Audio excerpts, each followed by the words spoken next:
Oke. A'udzubillahi minasyaitonirrajim. Bismillahirrahmanirrahim. Alhamdulillahirabbil alamin. Alhamdulillahilladzi hadana li hadza wa ma kunna linahtadiya laula an hadana Allah. Asyhadu an la ilaha illallah wahdahu la syarika lah wa asyhadu anna Muhammadan abduhu wa rasuluh la nabiyya ba'da. Allahumma shalli wa sallim wa barik ala Muhammadin wa ala alihi wa sahbihi wa man tabi'ahu bi ihsanin ila yaumiddin, amma ba'du. Assalamualaikum warahmatullahi wabarakatuh. Kita mulai dengan membaca basmalah bersama-sama. Bismillahirrahmanirrahim. Jemaah rahimakumullah, pertama-tama tidak lupa kita bersyukur kepada Allah atas nikmat yang terus kita terima. Apa saja yang kita nikmati di dunia ini adalah dari Allah, karunia Allah yang harus kita syukuri. Semoga pagi ini kita tadi sudah mulai sholat qobliyah subuh, kemudian subuh, zikir, dan kita lanjut dengan kajian tematik pagi ini menjadi bukti rasa syukur kita kepada Allah. Jamaah sekalian, pagi ini kita akan bahas tema yang saya kira menarik, yaitu urgensi masyarakat madani pada masa kini. Ada banyak yang kita bahas. Kita akan membahas apa itu masyarakat madani. Di dalam bahasa Inggris biasa disebut civil society. Apa urgensinya? Apa pentingnya masyarakat madani pada masa kini, zaman now? Jamaah sekalian, masyarakat madani itu civil society di dalam bahasa Inggris. Itu civil society itu bisa juga disebut dengan civilized society. Civilized society. Society itu masyarakat, civilized itu beradab. Jadi masyarakat beradab. Nah, masyarakat beradab di dalam membangun, menjalani, memaknai kehidupan. Jadi kata madani, ya memang ini dari bahasa Arab ya. Madani, kemudian ada istilah Madinah. Jadi Madinah itu maknanya kota. Jadi ya masyarakat kota dalam makna ya masyarakat yang sudah punya adab. Karena Madinah zaman dulu Nabi itu memang sudah menjadi masyarakat yang sangat beradab. Mulai dari Nabi di Makkah membangun akidah, kemudian hijrah ke Madinah membangun Madinah. Madinah menjadi masyarakat yang sangat beradab. Nah, apa itu masyarakat beradab? Nanti kita bahas lebih lanjut. Jamaah sekalian, istilah masyarakat madani itu ya, jadi yang dimunculkan dulu oleh Anwar Ibrahim, mantan wakil Perdana Menteri Malaysia. Dia menyatakan bahwa masyarakat madani itu merupakan sistem sosial yang subur itu yang tumbuh berdasarkan prinsip moral. Jadi sistem sosial itu maksudnya kemasyarakatan yang itu tumbuh berkembang berdasarkan prinsip moral yang menjamin keseimbangan antara kebebasan individu dengan kestabilan masyarakat. Jadi prinsip moral yang dipakai di dalam masyarakat itu membuat keseimbangan antara urusan sendiri pribadi dengan urusan kelompok sosial atau masyarakat. Nah, inisiatif dari seorang individu dan juga masyarakat itu berupa pemikiran dalam hal apa saja ya. Berupa seni, bagaimana pelaksanaan pemerintah ya. berdasarkan undang-undang dan sebagainya. Nah, jamaah sekalian, di pendapat lain Profesor Dawam Raharjo almarhum menyatakan bahwa masyarakat madani itu proses penciptaan peradaban. Jadi masyarakat yang di dalamnya peradaban itu dibangun, dibuat. Nah, peradaban itu mengacu pada nilai-nilai kebijakan bersama. Jadi milik bersama, nilai peradaban itu di masyarakat itu. Nah, dasar utama dari masyarakat madani adalah persatuan dan integrasi sosial yang didasarkan pada satu pedoman hidup. Ya, kalau kita Muslim, pedoman hidupnya ya dinul Islam. Nah, menghindarkan konflik, menghindarkan permusuhan yang menyebabkan perpecahan hidup dan hidup dalam suatu persaudaraan, dalam kedamaian. Itu gambaran menurut Dawam Raharjo masyarakat madani seperti itu. Ini gambar yang sangat indah, ya. Yang sangat indah, yang dalam kenyataan ya perlu perjuangan untuk mewujudkan, karena tidak mesti nyata, ya. Jadi gambaran indah ya belum kita lihat secara nyata betul. Nah, jamaah sekalian, jadi kata-kata kunci di dalam pengertian masyarakat madani tadi. Jadi ada nilai-nilai bersama. Di negeri kita itu mayoritas Muslim, ya kita pakai nilai-nilai Islam. Jadi Islam itu bukan untuk Muslim saja, tapi Islam itu untuk semuanya, karena Islam itu sifatnya universal. Jadi tidak masalah ajaran Islam untuk yang tidak mengaku Islam, ya tidak mengaku Muslim, ya tidak masalah. Dalam arti sifatnya itu memang universal, Islam itu. Kemudian di dalam masyarakat madani itu, karena ini nilai bersama, kemudian maka yang namanya persatuan, kesatuan, integrasi sosial itu artinya nyatu, masyarakat menyatu, ya, persatuan, kesatuan itu menjadi sangat penting,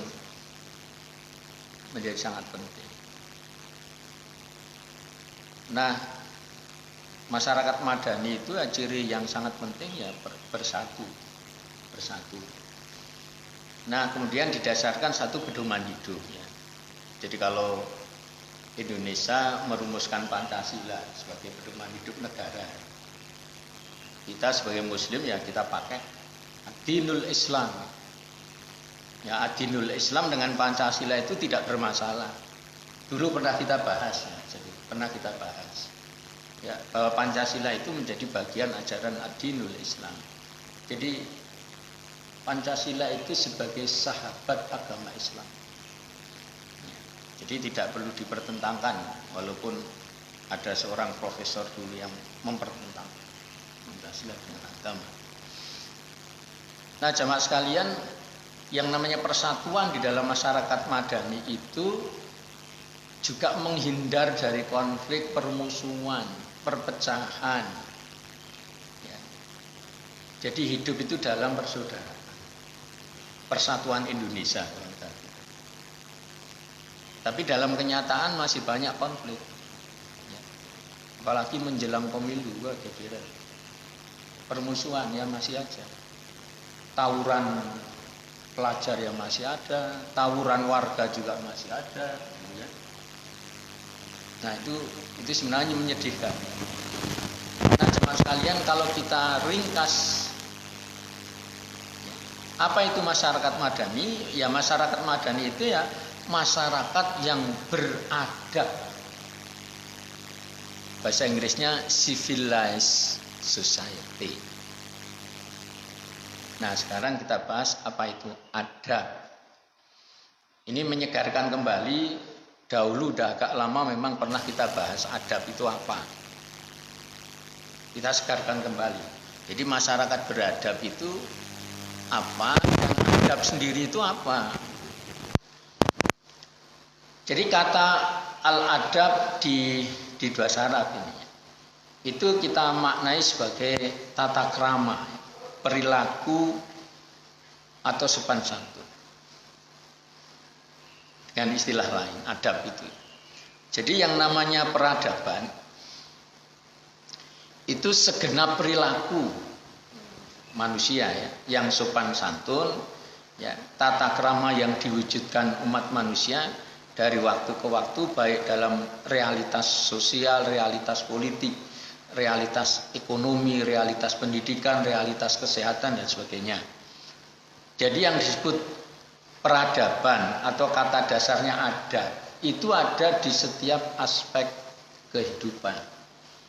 Jadi yang adab itu tidak hanya urusan, orang mengatakan urusan agama hanya di masjid, di musola, enggak. Di mana-mana itu harus kita bawa adab itu. Jadi kita hidup beradab itu tidak hanya pas di dalam masjid, di dalam musola, di rumah ibadah, enggak.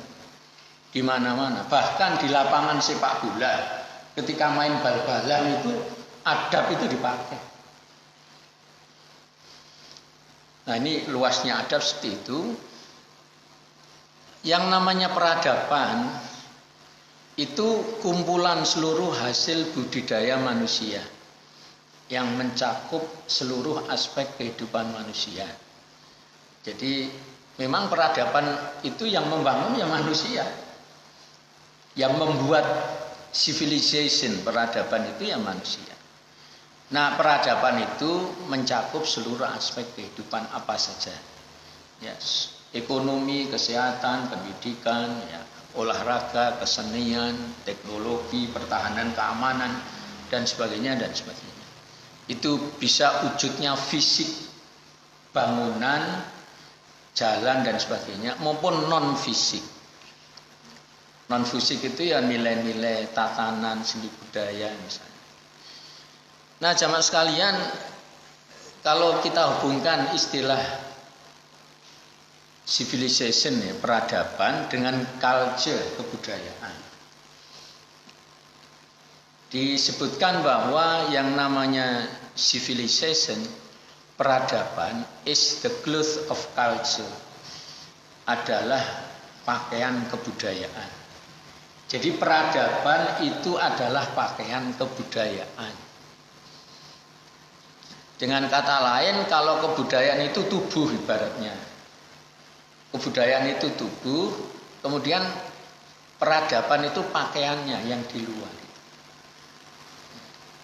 Jadi menjadi beradab itu menjadi santun, menjadi berakhlak baik, peduli dengan orang lain, menjaga kebersihan, kesopanan, higien dalam kebiasaan pribadi, dan seterusnya kalau diuraikan panjang. Nah, sekarang saya singgung sama kebudayaannya tadi, letaknya di mana? Bahwa kebudayaan itu saya nggak usah sebutkan definisinya banyak kalau dia. Saya langsung ke isinya aja. Dari kebudayaan itu mempunyai wujud, 3 wujud.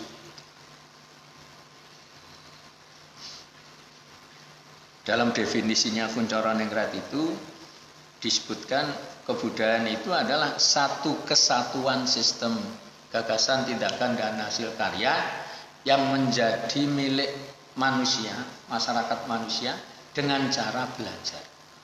Nah, itu sekilas definisinya dan seperti itu. Jadi dalam kebudayaan itu ada 3 wujud yang disebut sistem gagasan, sistem tindakan, dan sistem hasil karya.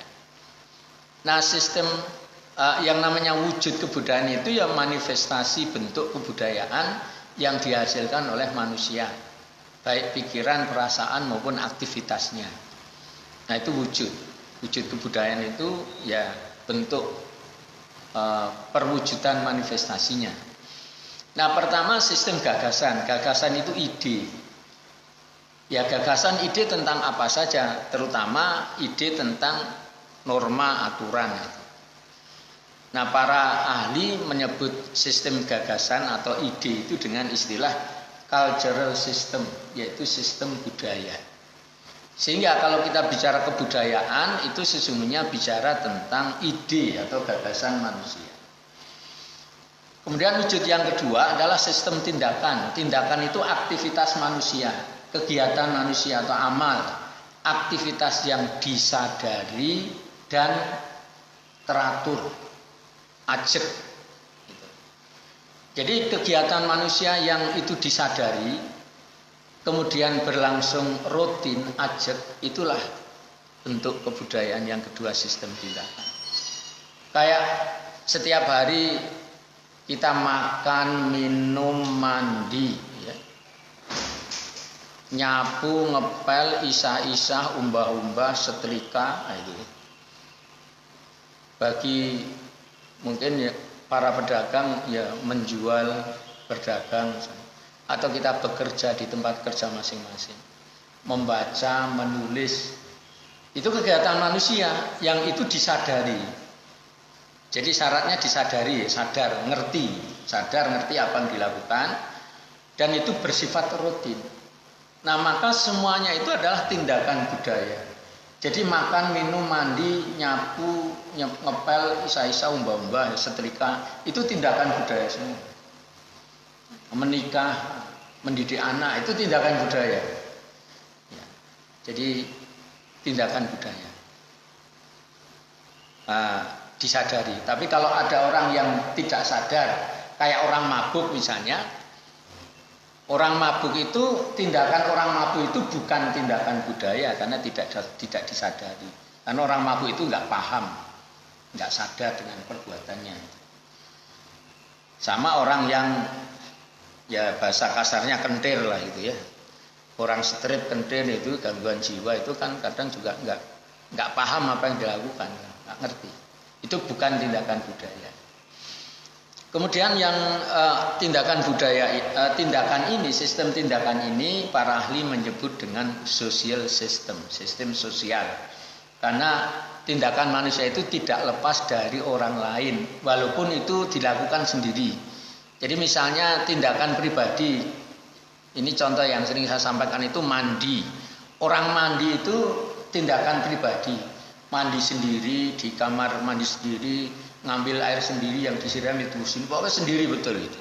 Tetapi kita harus menyadari bahwa walaupun kita melakukan tindakan pribadi sendiri, itu berhubungan dengan banyak orang.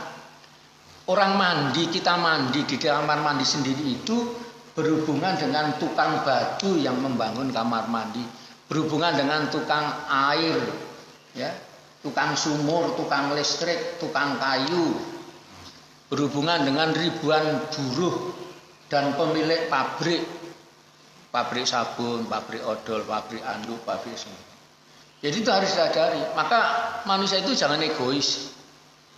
Kita itu bisa makan minum, ya makan minum itu sendiri memang iya. Tapi kita bisa makan minum itu karena ada petani, ada sopir kernet yang angkut beras dari pasar, dari sawah ke pasar, ada penjualnya beras, ada yang masak makanan. Ya. Jadi ada orang lain. Nah, inilah sistem tindakan juga dengan sistem sosial. Yang ketiga sistem hasil karya. Hasil karya itu adalah alat atau benda buatan manusia. Jadi yang kita pakai nempel di tubuh kita, baju, jam tangan, kacamata dan sebagainya, apa yang di sekitar kita seperti alat-alat teknologi. Ya. Di sini ada banyak lampu, ada rekaman, ada HP, ada LCD, ada laptop dan sebagainya, ada AC dan sebagainya, ada lampu listrik semuanya. Bangunan musola ini adalah buatan manusia, ini adalah hasil karya manusia. Nah, para ahli menyebut dengan istilah material culture, budaya materi. Ya. Nah, jemaah sekalian, tiga ini kalau dibuat kita bagi dulu ya. Tiga ini kita bagi, yang pertama, wujud pertama gagasan itulah culture, budaya. Jadi bicara budaya itu sesungguhnya bicara tentang ide atau gagasan manusia. Yang memang kalau ide ini abstrak, memang abstrak, diwujudkan yang lebih nyata dengan perbuatan atau tindakan. Ini wujud yang kedua, dan diwujudkan dengan hasil karya berupa benda. Nah, ini yang ketiga. Nah, kalau digambar tiga ini itu seperti menggambar lingkaran, tiga lingkaran. Jadi lingkaran yang paling kecil di tengah itu gagasan. Kemudian lingkaran yang di luarnya yang lebih besar itu adalah tindakan. Lalu lingkaran yang lebih besar paling luar adalah hasil karya. Kita bisa bayangkan tiga lingkaran itu. Nah, ibaratnya nomor satu gagasan itu culture, itu kebudayaan. Sedangkan nomor dua dan tiga adalah civilization, peradaban. Kalau lingkaran yang paling dalam tadi ide itu kebudayaan, itu seperti tubuh. Kemudian dua dan tiga ini itu peradaban, itu adalah pakaian kebudayaan. Jadi saya mengibaratkan begini, sistem gagasan itu tubuhnya, gitu ya, dan itu kebudayaan karena ide di otak. Kemudian sistem tindakan itu pakaian dalam, kaos juga, pakaian dalam lah. Kemudian sistem hasil karya pakaian luar. Pakaian luar itu yang kelihatan, yang paling kelihatan. Jadi kalau benda-benda itu kelihatan, nggak bisa menipu. Kalau ini putih ya putih, ini merah merah, ini kayu ya kayu, ya. Itu pakaian luar. Maka hasil karya benda itu nyata, tidak bisa menipu. Nah, ini peradaban. Jadi peradaban itu isi pokoknya adalah ada tindakan perilaku manusia dan ada hasil karya. Nah, kalau ingin mengetahui seseorang ya atau masyarakat atau suatu negara itu beradab atau tidak, beradab atau biadab, lawan beradab, itu dilihat dari tindakannya, amalnya, dilihat dari hasil karyanya, benda alatnya.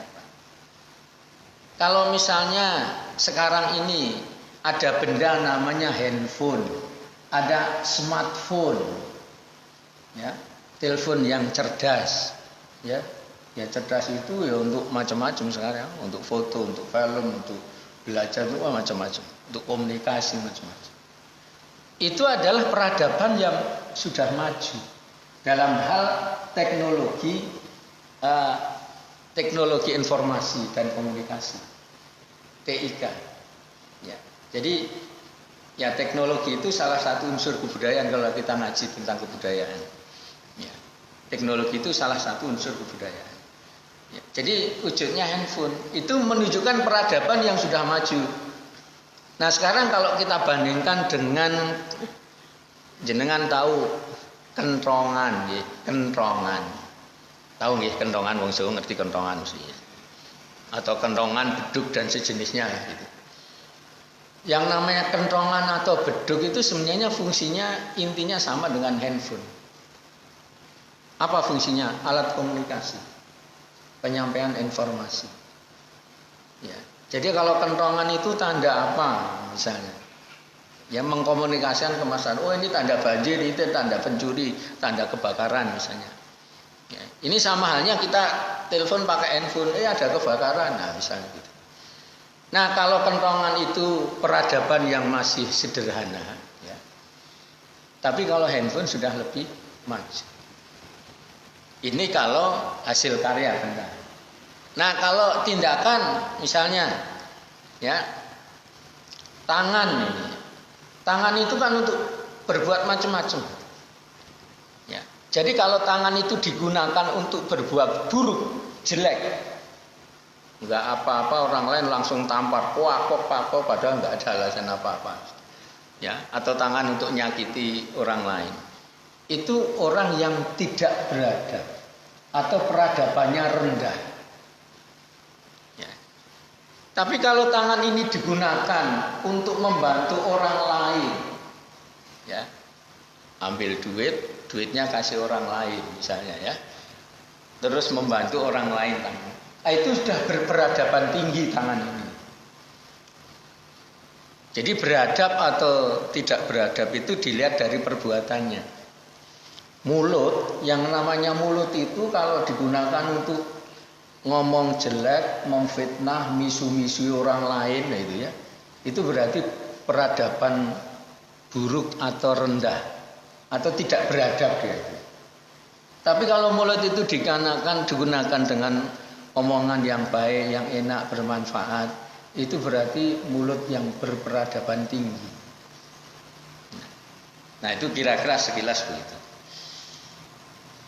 Nah, tadi sudah pakaian kebudayaan, perwujudan ide manusia itu ya berupa tindakan, ya, aktivitas yang disadari teratur atau berupa hasil karya. Itu namanya peradaban.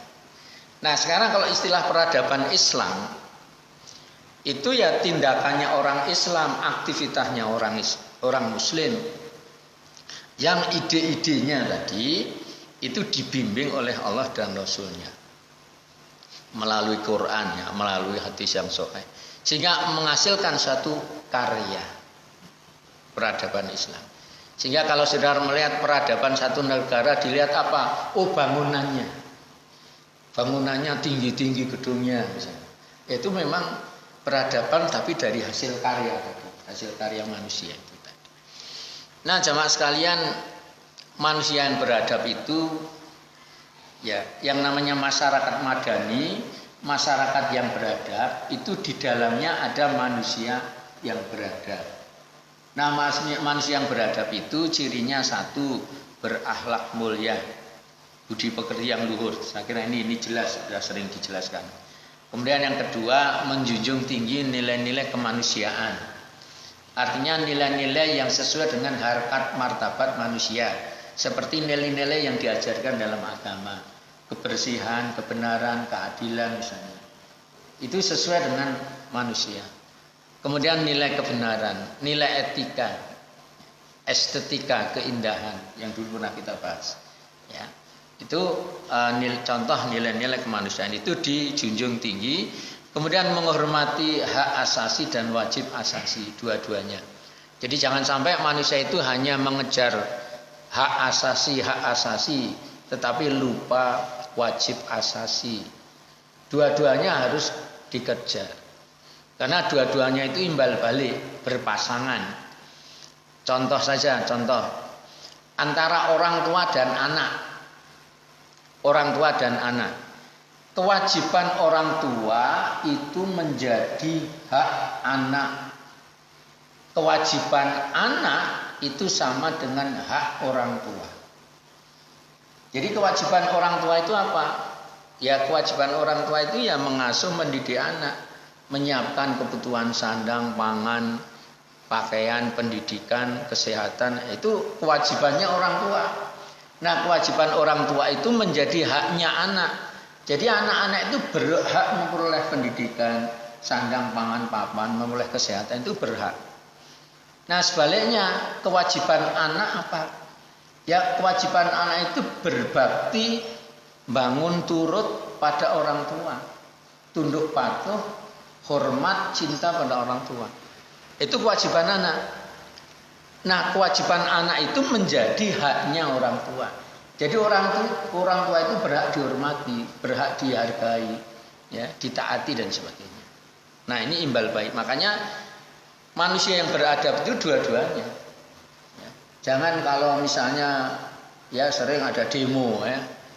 Misalnya demo buruh itu sering menuntut hak itu. Ya. Nah, jangan hanya menuntut hak, tetapi kewajibannya. Karena antara buruh sama majikan itu demikian. Kewajiban majikan itu haknya buruh, kewajiban buruh itu haknya majikan. Kewajiban majikan apa? Kewajiban majikan adalah membayar, memberi kesejahteraan buruh, ya, dengan memadai, pantas. Itu kewajibannya majikan. Nah, itu menjadi haknya buruh.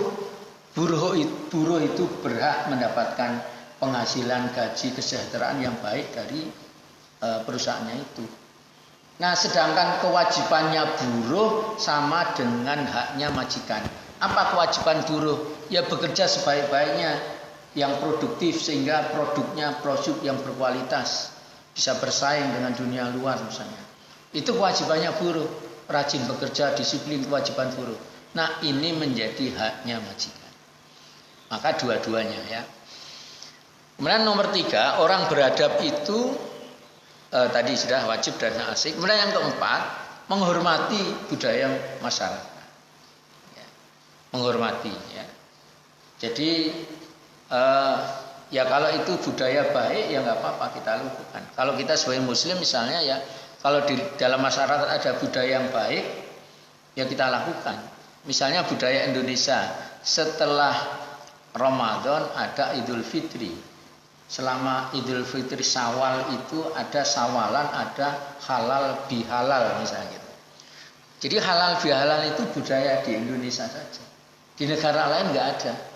Kalau toh Malaysia, Singapura ada itu mungkin ketularan kita aja. Ya, jadi negara-negara Timur Tengah itu nggak ada tradisi halal bihalal budaya, tidak ada, kita ada. Tapi ini tradisi baik. Mengapa? Ya karena halal bihalal itu kan kumpul saling memaafkan, makan bareng-bareng, minum bareng-bareng enak, dikasih pengajian itu. Nanti ada salam-salamnya, itu kan bagus. Ya silahkan diikuti. Ya. Jadi ini menghormati budaya. Ya. Tapi ada tapinya. Nah kalau budaya-budaya yang tidak sesuai dengan ajaran Islam, ya nggak usah diikuti. Ya diketahui aja, nggak usah diamalkan. Ya. Jadi budaya menjelang Muharram, suro misalnya, ya di Tugu Soeharto, di Solo, di Jogja dan sebagainya. Yang kalau tidak sesuai ya nggak usah diikuti. Nah, jemaah sekalian, peradaban Islam itu ya adab yang diajarkan dalam Islam ini banyak banget. Ini contoh aja, ini kalau dibahas ini memang harus kuliah. Jadi saya beri contoh 7 misalnya. 7 adab yang diajarkan dalam Islam. Nah, ini kalau dikaji mendalam ini bisa 7 judul, 7 kali pertemuan dibahas satu-satu. Dan dulu pernah sebagian sudah kita bahas. Nah, ini peradaban yang harus dimunculkan di masyarakat. Apakah adab di dalam misalnya beribadah mahdhah, sholat, zakat, puasa, rukun Islam. Adab berbicara ini yang sangat penting. Ya, di masyarakat itu bicaranya gimana? Ya, ada yang kadang-kadang jadi pagi tempe, sore tahu dan sebagainya, berubah-ubah. Ya. Ada yang ngomongnya jujur dan sebagainya, tapi ada yang antara ngomong sama hatinya nggak sesuai misalnya. Orang berjanji tapi nggak ditepati, macam-macam lah orang bicara itu. Nah, Islam mengajarkan ada bicara, nanti kita singgung dikit. Kemudian ada makan minumnya gimana? Ya kalau budaya Barat mungkin banyak yang makan sambil berdiri, bahkan mungkin sambil jalan, gitu. Maka sambil jalan, tambah pakai tangan kiri, udah pakai tangan kiri, berdiri jalan, udah. Ada yang kayak gitu. Tapi ada yang duduk manis, ada makan minum, ada berbusana, ya, ada yang utuh tertutup semua itu, ada yang kurang bahan pakaian sehingga ada yang terbuka bagian-bagiannya misalnya. Ada pergaulan. Bagaimana kumpulono wong kang soleh, ya, bergaul dengan orang baik-baik atau tidak? Ya. Jadi ini diatur di dalam Islam. Sampai juga adab menerima tamu bagaimana, adab bertetangga bagaimana, adab berumah tangga juga ada. Dan sebagainya. Ini 7 sekedar contoh aja, kalau dituruti bisa lebih banyak lagi. Nah, jamaah sekalian, sekarang ini yang sangat penting, urgensi adab, termasuk pentingnya masyarakat madani tadi. Ya. Yang pertama, adab itu sangat urgen. Urgen itu maksudnya penting ya. Urgensi itu maknanya penting, penting dan sangat bernilai, itu urgensi. Nah, pertama hadis Nabi, innama bu'itsu liutamima maka rimal akhlak. Sesungguhnya aku diutus oleh Allah untuk menyempurnakan akhlak. Ini yang pertama. Ya, maka akhlak mulia, adab yang baik menjadi sangat penting. Kemudian yang kedua, ya, ini di hadis juga, sesungguhnya orang mukmin yang akhlaknya mulia itu menyamai derajat orang yang rajin ibadah. Rajin ibadah. Dan bahkan akhlak mulia itu menjadi produk dari ibadah. Nah, mempelajari adab Islami itu dapat mensucikan jiwa. Yaitu mesti dilakukan dengan mempelajari adab, ya, kemudian diamalkan juga. Kemudian ada mengatakan, Yusuf bin Husain menyebutkan, dengan memahami mengamalkan adab Islam, engkau dapat memahami ilmu agama dengan baik. Kemudian ilmu tanpa adab itu api tanpa kayu bakar. Adab tanpa ilmu, roh tanpa jasad. Jadi nggak kelihatan. Dan banyak para ulama berpendapat bahwa mengkaji adab, mendalami adab itu lebih dahulu daripada mempelajari ilmu. Belajar adab dulu baru ilmu. Itu yang hasilnya bagus. Tapi kebanyakan kita dibalik. Ilmunya dulu baru adab. Ya. Kalau nggak hati-hati orang yang seperti itu, ya ilmunya masuk jadi orang pinter, tapi ketika jadi orang pinter bisa keblinger sehingga ditangkap KPK misalnya. Kemudian menyesatkan orang lain ilmunya karena tidak diisi dengan adab. Maka ya adab harus didahulukan. Ya ibaratnya mengisi hati dulu baru mengisi otak. Mengisi hati itu membangun adab, mengisi otak itu ya belajar, mempelajari ilmu. Maka anak-anak kecil ya, mulai anak-anak kita yang kecil-kecil itu, yang namanya adab itu mulai dikenalkan. Jangan sudah besar baru dikenalkan. Jadi kita ngajari anak kecil lah, umur TK misalnya, ngajari ini sampah dibuat tempatnya, sampah suruh buat di tempatnya, buang di tempatnya. Itu sudah contoh kecil dari mempelajari. Terus mengajari anak mengucapkan matur nuwun, terima kasih. Itu sudah melatih mulai adab anak itu. Ya. Jadi termasuk adik menghormati kakaknya, kakaknya menyayangi adiknya, itu sudah mulai belajar adab. Itu mulai kecil sudah bisa dibangun itu. Nah kemudian yang lain, yang namanya adab itu mempersingkat, memendekkan panjangnya perjalanan seorang hamba dalam menimba ilmu. Artinya apa? Mencari ilmu itu seumur hidup, panjang waktunya. Tetapi kalau kita mempunyai adab, dengan adab yang mulia itu akan mempermudah belajar ilmu. Jadi kalau pribadiannya baik, belajar ilmu itu mudah, gampang. Jadi masuk aja. Jadi karena Allah membuka ya, dengan dia beradab baik, ya cahaya ilmu itu mudah dimasukkan di dalam orang yang punya adab. Ya. Tapi kalau orang yang tidak beradab, di konsinau suwene kaya ngopo, ya, itu juga repot, susah kan. Menjadikan ilmu amalnya itu lebih bermanfaat, penuh berkah. Ya, kalau orang beradab itu. Menghiasi diri dengan akhlak yang mulia, itu orang beradab. Jujur, amanah, sabar, tawadu, kasih sayang, sikap bijak dan sebagainya. Kemudian yang nomor 4, menghiasi diri dengan akhlak mulia. Ya tadi ini sama, ini ke kopi, sorry. Kemudian yang kelima, menjaga diri punya dari akhlak yang tercela.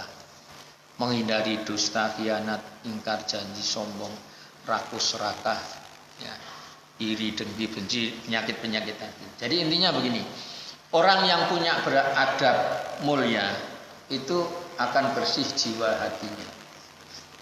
Ya. Tapi kalau orang mendahulukan ilmu, mengabaikan adab, itu mudah saja kotoran hati masuk ke orang itu. Ya. Jadi kalau otak diisi, hatinya bisa mudah dapat kotor. Ya. Tapi kalau hatinya diisi, insya Allah hati menjadi bersih. Ya. Hati bersih, kotoran penyakit hati tidak masuk, akhirnya otak menerima ilmu itu lancar saja, mudah saja. Nah, maka jamaah sekalian, masyarakat madani, masyarakat yang penuh dengan adab yang baik, ya, itu akan memberikan tadi hikmah-hikmah yang bersama, itu yang baik, urgensinya. Hidup menjadi lebih nyaman, menjadi damai, ya, menjadi penuh kebaikan, keberkahan, ada peningkatan kebaikan dan sebagainya. Nah, ini yang pernah kita bahas, bagaimana adab berbicara, ada kariman, ya, bicara yang baik, ada maisyuron, ya, mudah dipahami. Layinan itu bicara halus, masuk hati. Ada qaulan balighon, ucapan yang komunikatif, yang nyampe ya. Kayak kita telepon handphone itu, ya, satu handphonenya ada pulsanya, ya. Kemudian ada sinyalnya. Lalu mau telepon nyari tempat yang tenang. Kalau telepon HP di pinggir jalan rame itu susah. Ya, ini namanya qaulan balighon, supaya komunikatif nyampe. Dan ada qaulan ma'rufan, ucapan yang baik, ya, yang diketahui umum itu ucapan yang baik, ya. Sebagaimana contoh yang saya sampaikan sering adalah bahasa Jawa, ya. Kalau anak ke orang tua, murid ke guru harus dengan kromo inggil, itu qaulan ma'rufan namanya. Ya. Nah, ini sekilas budaya bicara. Ya. Kalau busana itu juga beradab, ya. Jadi orang Jawa mengatakan ajining sariro gumantung ono ing busana. Kebaikan diri itu tergantung pakaiannya gimana.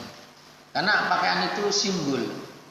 Kalau saudara melihat orang berpakaian, satu pakai jas rapi, jas sepatu hitam, wah, rapi bersih di satu sisi. Kemudian jenengan lihat orang lain pakai sandal jepit, celana pendek, pakai kaos oblong sing sudah kotor, persepsinya beda. Ya. Kalau jenengan lihat pakai peci, sarung, itu berbeda dengan orang yang berpakaian yang lain. Ya tadi ajining sarira gumantung ana ing busana. Nah, kalau yang kaitannya dengan ucapan, orang Jawa mengatakan ajining diri gumantung ana ing lati. Kebaikan diri itu tergantung pada mulutnya, lesannya. Ngomongnya gimana? Bisa dipercaya apa enggak? Ngomongnya dhuwur-dhuwur apa enggak? Kok jojo ngomongnya keduren dan sebagainya. Nah, jamaah sekalian,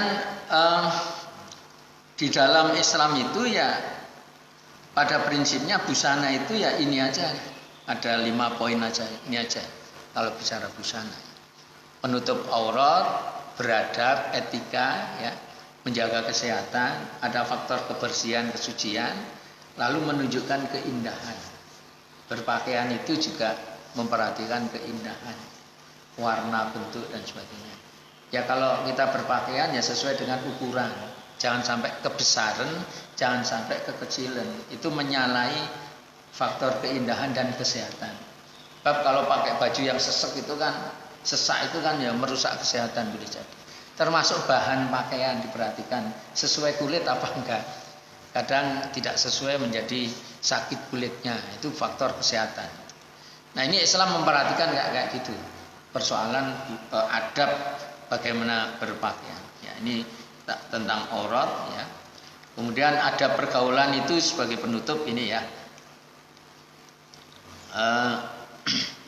Jadi kita itu hidup di masyarakat itu ada aturannya, pergaulan ada aturannya. Islam itu memberikan pelajaran, ya. Tapi setidaknya yang terakhir mau saya sampaikan ini ya, sebentar. Nah, ini yang penting juga, akhlakul karimah sebagai warna kehidupan di dalam pergaulan. Akidah menjadi dasar kehidupan, kemudian ilmu itu bekal hidup dalam pergaulan, dan ibadah itu. Jadi pergaulan sosial itu sebagai ibadah. Apalagi pergaulan laki perempuan ada aturan. Ini sebagai poin terakhir ini. Jadi ini aja intisari yang bisa dipegang dalam rangka adab pergaulan. Nah, ini baru nyinggung selintas saja beberapa adab ya. Ini tidak semua ya. Karena adab bertetangga, bermasyarakat itu juga diatur ya. Jadi adab berilmu, adab belajar, guru murid harus bagaimana, itu juga topik tersendiri. Jadi bisa dibahas tersendiri misalnya.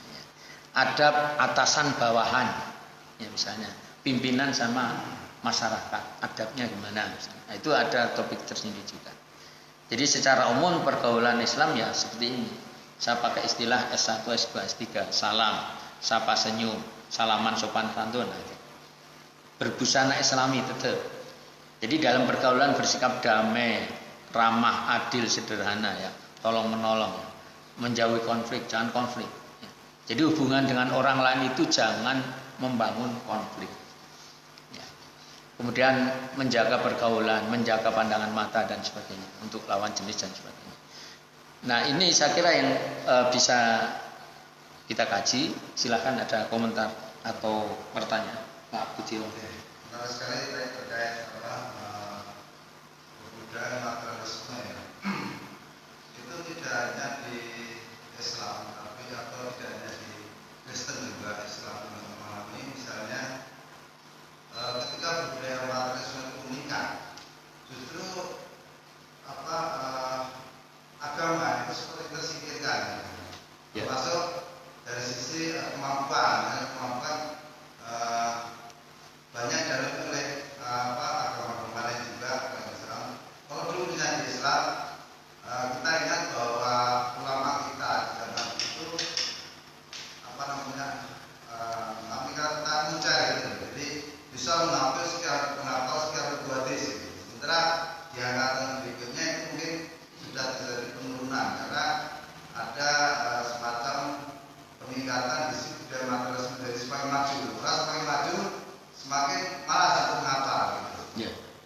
Itu bagaimana seperti itu? Ya, inilah Ramadan, teori Ramadan. Jadi saya kira pernah saya sampaikan, Ramadan itu kan tujuannya la'alakum tattaqun. Bertakwa, ciri pertama takwa yang disebutkan dalam Quran itu yu'minuna bil ghaib. Iman kepada zat gaib, salah satu yang pokok dalam gaib adalah Allah. Iman hari kiamat itu gaib, malaikat itu gaib. Bahkan Nabi Muhammad SAW bagi umat sekarang ini gaib. Karena belum pernah ketemu beliau. Belum pernah salaman, dengar suara, belum pernah. Itu gaib. Iman kepada yang gaib. Yang gaib itu maknanya dalam bahasa Inggris immaterial things. Sesuatu yang immaterial, spiritual, yang tidak bisa dilihat, didengar dan sebagainya. Ini di satu sisi. Di sisi lain adalah yang material things. Yang materialisme tadi. Jadi materialisme itu adalah paham pikiran yang merujuk pada kenyataan yang bisa diindra, yang bisa dilihat, yang didengar, disentuh, dirasakan langsung oleh kulit. Itu materialisme. Ya, materialisme. Memang teorinya begini, betul tadi. Kalau orang itu tingkat materialisme tinggi, maka tingkat spiritualisme yu'minuna bil ghaibnya, urusan agama, iman pada Allah, hari kiamat itu menurun. Jadi begini, berbanding terbalik kalau di bahasa matematika. Jadi ada perbandingan terbalik antara materialisme atau saya pakai istilah lain kandunyan. Materialisme itu kandunyan, sandang, pangan, papan, uang, kendaraan, jabatan dan sebagainya. Itu adalah materialisme, kandunyan. Kalau kandunyannya semakin kuat, ada banyak cenderung sisi spiritualisme, ketakwaannya, yu'minuna bil ghaibnya itu semakin rendah. Orang itu kalau terlalu cinta dunia, umumnya kebanyakan lali Gusti Allah, lali ngaji, lali sholati. Kayak Korun itu. Korun itu dulu miskin. Minta tolong Nabi Musa didongake mbok aku sugih. Didongake Nabi Musa sugih tenan. Bareng wis sugih lali karo ajarane Nabi Musa. Memang biasanya begitu. Maka puasa ini kamu nggak boleh makan, nggak boleh minum. Artinya apa? Materialisme itu ditekan, menekankan dunia. Itu intisari puasa itu begitu. Ya. Jadi dunia itu ya diatur aja. Sak geleme dhewe blampleng-blabeng makan blampleng-blabeng. Ya. Jadi diatur. Nah, dengan mengendalikan dunia, maka harapannya dengan banyak beribadah mahdzur, baca Quran, sholat, itu yu'minuna bil-ghaibnya nambah tinggi. Ya, bahkan untuk keduniaan ini yang sering saya sampaikan bahwa dunia itu dalam Islam cuma wala tansa nasibaka minad dunya di surat Qasas 70. Jangan lupakan bagianmu dunia. Jadi dunia ki mung aja lali. Yen kowe luwe aja lali mangan, yen ngelak aja lali ngombe. Aja lali awakmu ku lho butuh pakaian ben ora kena angin ben sehat. Aja lali kowe iki masuk sosial. Makhluk sosial itu berhubungan dengan orang lain. Kamu berpindah kemana-mana itu perlu alat transportasi, perlu alat komunikasi. Aja lali. Ya, yen kowe kemudian wis bergaul nikah, dua anak bojo, aja lali kowe butuh tempat tinggal. Aja lali. Wis cuma aja lali gitu aja dunia. Jadi bukan merupakan tujuan yang harus dengan segala wis halal haram gak urusan, penting oleh. Bukan begitu sikap ke dunia itu. Ya. Jadi itu memang teorinya begitu Pak Budi. Jadi memang gitu. Kemudian kalau tadi menyinggung peradaban, ada satu pertanyaan menarik ya. Kenapa negara-negara Islam itu tidak maju dalam hal keduniaan teknologi ilmu gitu ya. Sementara orang-orang yang non muslim, yang Eropa yang banyak nggak pernah sholat itu malah teknologinya maju dan sebagainya. Ada pertanyaan itu. Ada seorang ahli jawabnya begini dan saya sepakat dengan. Mengapa terjadi begitu? Jawabannya adalah karena mereka semua meninggalkan agamanya. Ya. Orang-orang Eropa itu maju teknologinya karena meninggalkan agama mereka. Agama mereka apa? Ya sing non Islam. Bahkan ateis, orang Eropa itu banyak ateis. Ya. Jadi selama saya di UK dulu melihat tuh, wes hampir semua. Sing merasa beragama ya simbah-simbah kakek-kakek yang ke gereja hanya sedikit itu aja. Banyak ateis mereka. Ya mereka maju karena meninggalkan agama mereka. Sementara orang Islam mundur. Kenapa orang Islam mundur? Orang Islam mundur karena meninggalkan agamanya. Orang Islam mundur karena meninggalkan Islam. Maka kalau ingin maju, bawalah Islam kemana-mana. Dan ternyata banyak orang-orang Eropa yang tidak sholat tetapi dalam kehidupan sehari-hari menjalani ajaran Islam. Apakah itu kebersihan, kedisiplinan, kesungguhan dalam belajar, ya, menepati janji, ya, kejujuran. Wah itu orang-orang Barat bisa ditiru sebenarnya. Padahal semua itu ajaran Islam semua.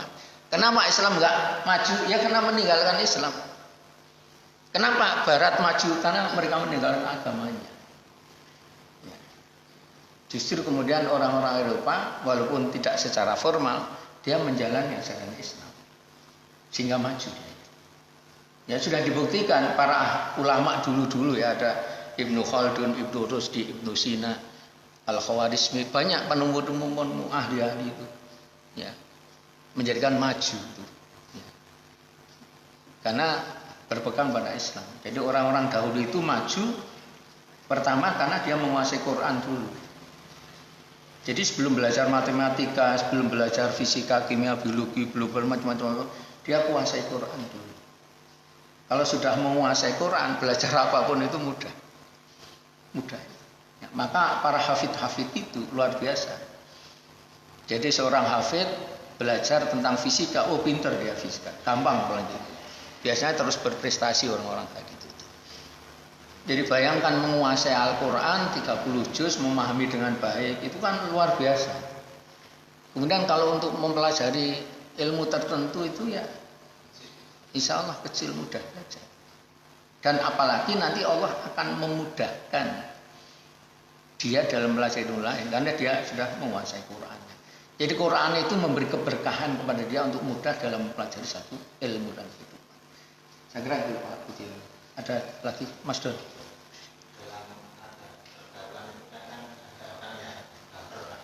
Ya. Kalau saya pribadi menurut saya kan itu kurang baik. Ya. Tapi ada orang yang berpendapat bahwa itu baik karena untuk asuhan dia supaya lebih termotivasi. Ya, ya memang ya baper itu memang dua kemungkinan. Ya, bawah perasaan ya. Sensi. Baper itu sensi kira-kira ya. Sensi baper itu ya bisa baik bisa buruk, tinggal membawanya kemana. Ya. Tapi kalau baper sensi itu membawa dia menjadi orang yang lemah, tidak berdaya, seolah-olah nggak ada harganya, itu menjadi pesimis orang kayak gitu itu yang bisa negatif. Ya. Tapi bisa juga orang yang baper itu ya asal dia bisa menjaga perasaan, kemudian berusaha mengatasi kalau dia memang punya masalah dengan bapernya itu, ya menjadi semangat, ya optimis itu baik saja. Tergantung ya bapernya apa, dia bawa kemana, ya. Jadi kalau baper itu menjadikan kita pesimis, tidak berdaya, koyo randi opo-opo, koyo pokoknya nggak ada harganya, itu menjadi negatif seperti itu. Tetapi kalau dia bisa bangkit walaupun baper, ya sebenarnya wajar orang baper itu karena manusia itu punya perasaan. Nah perasaannya dimainkan. Ada yang sensi kena sidik main gitu, ada yang agak cuek-cuek dikit. Atau gambaran umumnya begini aja. Kalau itu berhubungan dengan hal-hal yang sepele ringan gitu ya, itu ya EGP aja, EGP emang pikir masalah kecil. Tetapi untuk masalah yang besar, yang prinsip, yang bahkan bisa mempengaruhi kehidupan kita, silahkan diladeni. Wah ini perlu diatasi, diurusi gitu. Kalau enggak ya rusak. Rusaknya rampung siji wong akeh rusak dan sebagainya. Itu menjadi pertimbangan.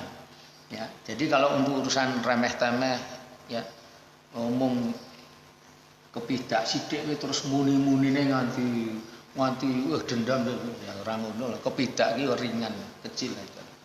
Ya, kita langsung memaafkan aja. Misalnya gitu. Enggak usah nunggu dia minta itu.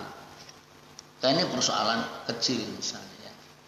Lali rambayar lali jenenge lali manusia lali ya wis kalau memang jumlahnya enggak banyak ya wis ora sambayar ya ringan aja ya ora usah digawe masalah sampai mumet itu. Hal-hal yang kecil itu jangan dibesarkan sehingga membuat kita pusing dalam kehidupan. Jadi melihat masalahnya juga ya. Baper itu melihat masalahnya. Baper itu wajar karena manusia punya perasaan. Ya, tinggal kita aja yang penting kalau menurut ilmunya Hakim, ilmu manajemen kolbu, yang menjadi masalah itu bukan masalah itu, tapi yang bermasalah adalah sikapmu menghadapi masalah itu.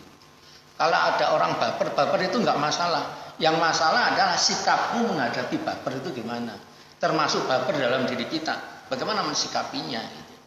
Itu yang menjadi masalah itu. Banjir itu enggak masalah, kebakaran itu enggak masalah. Yang masalah adalah sikapmu menghadapi banjir.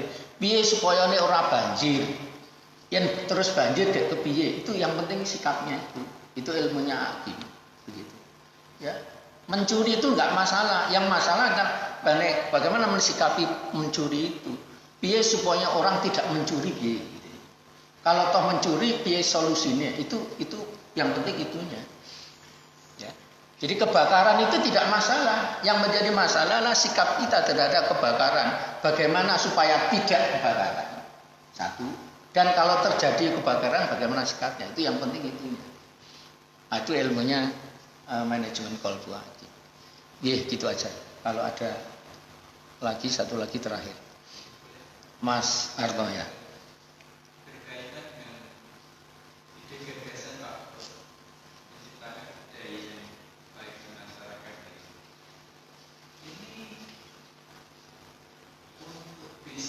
menjadi sesuatu yang besar di lingkungan, itu perjuangannya apa? Katakanlah saya punya ide gagasan, warga kan naras berjamaah, Ya. supaya masjid saya makmur itu kan saya ingin warga itu bareng-bareng, katakanlah satu RT bisa jamaah bareng-bareng, ada apanya gitu. Ya. Terus ada kajian, sehingga nanti menjadi budaya yang terus-menerus jadi budaya yang baik. Ini bisa jalan sendiri atau tetap harus sempuyuh gotong royong untuk mempropagandakan ide-ide. Ya. Jadi pertama orang punya ide dan memang kebudayaan itu ya kalau bicara kebudayaan itu bicara ide. Karena ide itu ada di otak nggak kelihatan, maka diwujudkan yang lebih konkret yaitu dengan perbuatan. Termasuk omongan, perbuatan sama hasil karya itu diwujudkan itu. Nah, tentu satu idenya harus ide yang baik, itu so pasti. Jangan ide yang buruk. Satu idenya harus baik, itu so pasti. Kemudian ketika mulai mewujudkan perbuatan, itu kan berhubungan, tadi kan sistem tindakan itu sistem sosial, berhubungan dengan orang lain. Ketika kita mulai ngomong itu dengan orang lain. Ketika kita berbuat itu berhubungan dengan orang lain. Ini yang harus hati-hati, harus dengan bijak. Karena jangan memasangkan keinginan pribadi mungkin nggak begitu pas dengan orang lain. Apalagi orang banyak, itu nggak mesti pas. Ini perlu teknis cara-cara yang bijak supaya diterima seluruh jamaah katakanlah gitu. Ya. Atau salah satu caranya yang kalau bisa diterapkan ya apa kira-kira yang disenangi jamaah apa? Kita mewujudkan apa yang disenangi jamaah. Maka musola kita di sini dulu, kita mulai bangkit itu yang kita pikirkan, sing menarik ini apa? Oh dipasang wifi. Beli ini kayak gini, beli ini misalnya. Lu ngaji bareng misalnya. Terus lambat-lambat kita perbaiki fasilitas. Oh kita kasih AC. Biar nyaman ini. Nah ini supaya masyarakat senang ya, dengan ide kita. Jadi jangan memaksakan ide untuk harus itu. Karena belum tentu klop ide kita dengan orang itu belum tentu sama. Untuk klop ya kita lihat sing disenengi apa. Ya, kita kasih apa yang disenangi oleh masyarakat. Misalnya, senengnya olahraga apa ya kayak fasilitas olahraga apa. Senengnya makan-makan, ya udah yuk makan bareng. Subuh-subuh suguhi makan apa misalnya gitu. Ya, jadi ya melihat apa yang disenangi tentu yang disenangi itu tentu yang baik yang halal itu so pasti. Ya, saya kira itu untuk kajian kita pagi ini. Semoga sedikit ini bermanfaat. Kita akhiri dengan membaca hamdalah. Alhamdulillahirabbil alamin. Subhanakallahumma wa bihamdika asyhadu an la ilaha illa anta astaghfiruka wa atubu ilaik. Assalamualaikum warahmatullahi wabarakatuh.